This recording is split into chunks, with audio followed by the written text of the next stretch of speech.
और खास मुलाकात में आज पुनः एक बार फिर अपने बिजी शेड्यूल से समय निकालकर संजय के चड्ढा साहब हमारे साथ हैं। संजय के चड्ढा सुप्रीम कोर्ट में लॉयर हैं, सामाजिक कार्यकर्ता हैं और इसके साथ साथ लीगल अवेयरनेस फैलाने के लिए उन्होंने एक यूट्यूब चैनल भी खोला है, स्प्रेडिंग लीगल अवेयरनेस।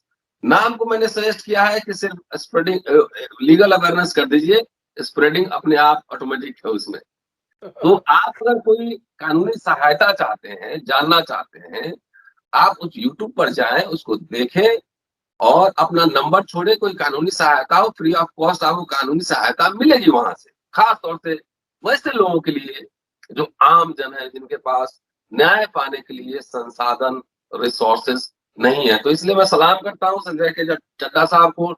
ये वकील लोग पैसा बहुत कमाता है, लेकिन कुछ समाज का कार्य भी करना चाहिए, तो इन्होंने पूरा एक चैनल बनाया है। आपको कोई जरूरत हो तो इनसे सलाह ले सकते हो। मैं आज का जो टॉपिक मैं समझता हूँ, एक बहुत अहम मुद्दे पे सुप्रीम कोर्ट ने कॉग्निजेंस लिया है और नोटिस इशू किया है इलेक्शन कमीशन को और केंद्र सरकार को, क्योंकि अभी ये इलेक्शन का दौर है। हमारे देश में महोत्सव होता है ये इलेक्शन का, और हर व्यक्ति हर जगह पे सिर्फ और सिर्फ इलेक्शन का है। 5 राज्यों में चुनाव हो रहे हैं और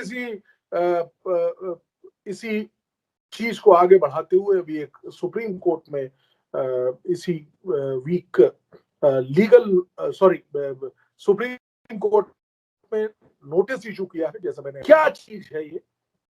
पिछले 2 दशक से रतन जी हम देख रहे हैं कि पॉलिटिकल पार्टीज ने एक नया ट्रेंड शुरू किया हुआ है, डिस्ट्रीब्यूशन ऑफ फ्रीबीज।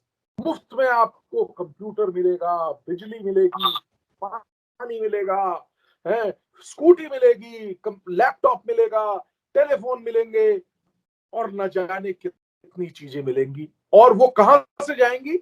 आपके और हमारे फंड से, यानी कि पब्लिक फंड से जाएगा।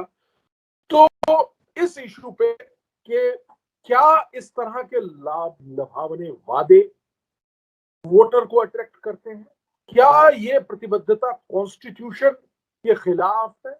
क्या पीपल्स रिप्रेजेंटेशन एक्ट जो कि 1951 में हमारे, या जिसके तहत हमारा पूरा ये इलेक्शन का प्रोसीजर इत्यादि चलता है भारत में, डेमोक्रेसी विश्व की सबसे बड़ी है, हम सब जानते हैं, लेकिन क्या ये इस तरह का फ्री व्यू डिस्ट्रीब्यूशन किसी भी प्रकार से रिप्रेजेंटेशन ऑफ पीपल्स एक्ट के विरोध में है? क्या ये जो आपका इस तरह के लाभ लुभावने वादे और उनका फुलफिल करना ब्राइबरी नहीं है? आईपीसी के तहत इसमें उन ऐसे लोगों के खिलाफ केसेस करने चाहिए। क्या इन तमाम मुद्दों को समावेशित करती हुई एक जिसे कहते हैं पिटीशन सुप्रीम कोर्ट में फाइल की गई। अब सुप्रीम कोर्ट ने पहले नजर में, जब जिसे कहते हैं ना प्राइम फेसी, जब सुप्रीम कोर्ट के समक्ष आया तो सुप्रीम कोर्ट की 3 जजेस, जस्टिस रमन्ना जो कि हमारे चीफ जस्टिस हैं, जस्टिस बोपन्ना और जस्टिस हेमा कोहली, ये 3 जजेस थे। इन कहा कि ये एक निहायत सीरियस इशू है, यानी कि बहुत बहुत एक इम्पोर्टेंट इशू है, लेकिन हम क्या करें? गंभीर मसला है, बहुत गंभीर है। साथ ही जस्टिस हेमा कोहली ने कहा हम क्या कर सकते हैं? Is it my matter? Is it a matter to be looked after by the supreme court? Okay, ये एक छोटा सा बिंदु आया, लेकिन विषय की गंभीरता को देखते हुए सुप्रीम कोर्ट के 3 न्यायाधीशों ने इस पे केंद्र सरकार को और इलेक्शन कमीशन को नोटिस इशू किया, जैसे मैं पहले भी बताया। मैं यहाँ पे 2-3 चीजें आपके सामने लीगल पक्ष रखना चाहता हूँ। संजय साहब, ये एक बड़ा अहम जी साहब 1 मिनट में, सॉरी, मैं क्या ये लिख सकता हूँ कि राजनीतिक दलों के लोक लुभावने वादों पर सुप्रीम कोर्ट का नोटिस केंद्र सरकार को और राजनीतिक दलों को, पॉलिटिकल पार्टीज को? हाँ, देखिए इसमें ये बात हुई जब सुप्रीम कोर्ट के समक्ष ये आया तो एक बीच में ये भी प्रश्न उठा कि आपने इस केस में, क्योंकि ये हमको कहाँ पे इम्पोज करना है? पॉलिटिकल पार्टीज के ऊपर करना है। जो पॉलिटिकल पार्टीज को तो आपने कोई इसमें पार्टी नहीं बनाया केस में, केंद्र जब सुन रहे थे तो बीच में इस चीज पे भी डिस्कशन हुआ था, मुझे याद है इस चीज के विषय में। तो आपका भी कहना ये बड़ा सही है कि उनको पार्टी नहीं बनाया गया, लेकिन अभी क्योंकि केंद्र सरकार की ये जिम्मेवारी है, इलेक्शन कमीशन की ये जिम्मेदारी है कि लेवल प्लेन फील्ड हो सब कैंडिडेट्स के लिए। देखिए, ये पॉलिटिकल पार्टीज जो हैं उन्होंने वादे कर दिए। क्या निर्दलीय उम्मीदवार के बारे में क्या होगा? क्या निर्दलीय उम्मीदवार जब इस तरह के वादे करेगा तो उसके ऊपर section 123 of peoples representative act नहीं लग जाएगा? ब्राइबरी इत्यादि इत्यादि नहीं लग जाएगा? बिल्कुल लगेगा। अगर आप स्पष्ट रूप से मुझसे पूछे तो जरूर लगेगा। निर्दलीय उम्मीदवार अगर कोई इस तरह की बात कहता है कि मैं जीत जाऊंगा तो आपको कंप्यूटर दूंगा, आपको लैपटॉप दूंगा, आपको स्कूटी दूंगा, अगर वो ये कहता है, section 123 of the representation of peoples act 1951 attract हो जाता है। अब मैं आपको, क्योंकि ये इतना बड़ा और वृहत इशू है रतन जी, मैं आपके समक्ष ये बताना चाहता हूं कि देखिए, जैसे मैंने अभी कहा कि लेवल प्लेइंग फील्ड नहीं होगा अगर इस तरह के वादे होंगे। ये बात तो आपको प्रतीत नहीं हो रही है। आपको दो ऑप्शन है, एक ऑप्शन कह रही है कि मुझे मैं ये चीजें दूंगा, आप उसकी ओर आकर्षित हो जाएंगे। एक ह्यूमन बिहेवियर पहली चीज। दूसरी चीज देखिए, इससे क्या क्या वायलेशंस हो सकती हैं मैं आपको बताता हूं, बड़ी गंभीर बात है। आप देखिए, article 14 of the constitution equality की बात करता है। क्या यहाँ पे लेवल प्लेइंग फील्ड ना होने की वजह से इक्वालिटी चली जाएगी ना? इक्वालिटी छिन जाएगी कि नहीं जाएगी? ये पैसा, दूसरी बात, ये पैसा कहां से जा रहा है? ये पब्लिक फंड से जा रहा है। कंसोलिडेटेड फंड्स ऑफ इंडिया को देना पड़ेगा। अगर ये सत्ता में आ जाएंगे तो वहां से लेंगे। आर्टिकल 266(2) और 3 बड़े स्पष्ट रूप में कॉन्स्टिट्यूशन के 266 2 और 3 sub clause 2 and 3 they specifically mention कि किन परिस्थितियों में आपको कंसोलिडेटेड फंड ऑफ इंडिया का पैसा खर्चना है। और उसमें बड़े स्पष्ट रूप से कहा गया है कि ये इस तरह के किसी के वादे पे आप नहीं खर्च देंगे। जेन्युइनिटी होनी चाहिए। आप जाके मैं वादा कर दूं और वहां से आप पैसा खर्च दोगे। अब मैं आपको एक एग्जांपल देता हूं, हो सकता है कि पॉलिटिकल लोगों को ये एग्जांपल अच्छा ना लगे। कांग्रेस ने पंजाब के लिए क्या वादे किए हैं, उन वादों की जो कॉस्ट है एक एनालिसिस के आधार पे 30,000 करोड़ रुपए की कॉस्ट। अकाली दल ने जो वादे किए हैं उनकी कॉस्ट है 25,000 करोड़ रुपए। आम आदमी पार्टी ने जो वादे किए हैं उनकी कॉस्ट है 14,000 करोड़ रुपए। और आपको मालूम है जीएसटी का कलेक्शन कितना है पंजाब का? 1400 करोड़ रुपए। कहां से लाएंगे आप पैसे?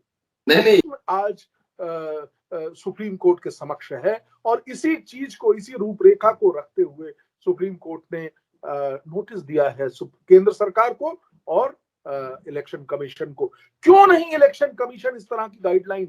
मुझे याद पड़ता है एक जजमेंट आया था, मैं नाम नहीं बता पाऊंगा अभी स्ट्रेट अवे जहन में नहीं है। उस जजमेंट में सुप्रीम कोर्ट ने कहा था इलेक्शन कमीशन को गाइडलाइंस बनाने के लिए कि अगर इस तरह का कोई है तो, जिसे कहते हैं ना, एक शब्द है उसके लिए, code of conduct. What is the moral code of conduct? तो मॉरल कोड ऑफ कंडक्ट बनाने के लिए सुप्रीम कोर्ट ने पहले एक अपने कई आदेशों में इलेक्शन कमीशन को आदेश दिए हैं। लेकिन अब देखिए, उन्होंने मॉरल कोड ऑफ कंडक्ट बना रखा है, केंद्र सरकार ने अप्रूव कर रखा है। अब उस मॉरल कोड ऑफ कंडक्ट की क्या, मेरे को लगता है वो टीथलेस है, उसमें कोई दम ही नहीं है, प्रभाव भी नहीं है।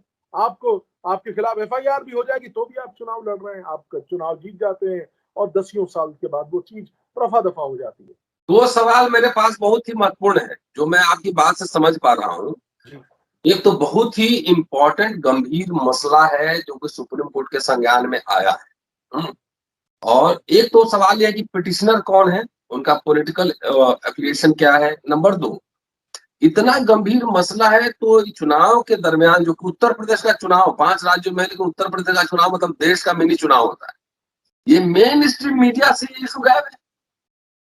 देखिए, जबकि जो इसमें याचिका करता है वो एक वकील ही है, और उनका एफिलिएशन के बारे में मैं स्पष्ट नहीं हूं, लेकिन देखिए क्यों नहीं इस तरह की, ऐसा अगर इतना सख्त मॉरल कोड ऑफ कंडक्ट होना चाहिए मेरे ख्याल से, कि अगर कोई पॉलिटिकल पार्टी उस मॉरल कोड ऑफ कंडक्ट को फॉलो नहीं करती है, डिसएफिलिएशन होना चाहिए। अरे भाई, उनको इलेक्शन कमीशन को ताकत भी तो दीजिए आप। इलेक्शन कमीशन सिर्फ छोटी सी एक चोट लगा के और बात नहीं बनेगी। आपको सख्त से सख्त, तभी तो प्योर और क्लियर और स्ट्रांग डेमोक्रेसी हम लोग पा पाएंगे। तो ये सब प्रश्न मुझे लगता है कि इस केस में सामने हम लोगों के आएंगे। ये सवाल इसलिए उठता है ना कि जब नरेंद्र मोदी जब कह रहे थे 2 करोड़ रोजगार देंगे, तमाम वादे कर रहे थे, उस समय कोर्ट में नहीं गए लोग।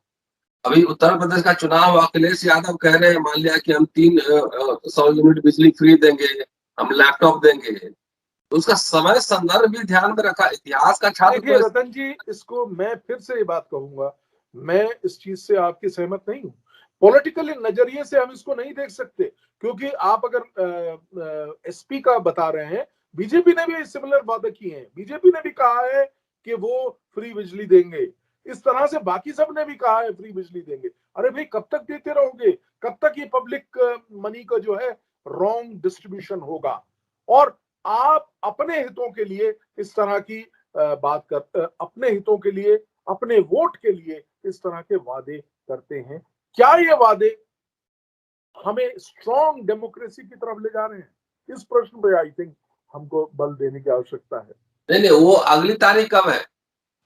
4 हफ्ते का समय दिया है न्यायालय ने केंद्र सरकार को, और दोनों उसको हम अगर अगली बार जो भी प्रोग्रेस होगी मैं आपसे वादा करके समक्ष लेके आऊंगा। मैं उसमें ये मेन स्ट्रीम मीडिया में ये मुद्दा, so called main stream media, उसने मुद्दा ये बहस में आना चाहिए था। बहुत इंपॉर्टेंट मसला है ये, बहुत इंपॉर्टेंट मसला है, बट ये एक मेरे को लगता है कि कमी है कि कई अहम मुद्दे।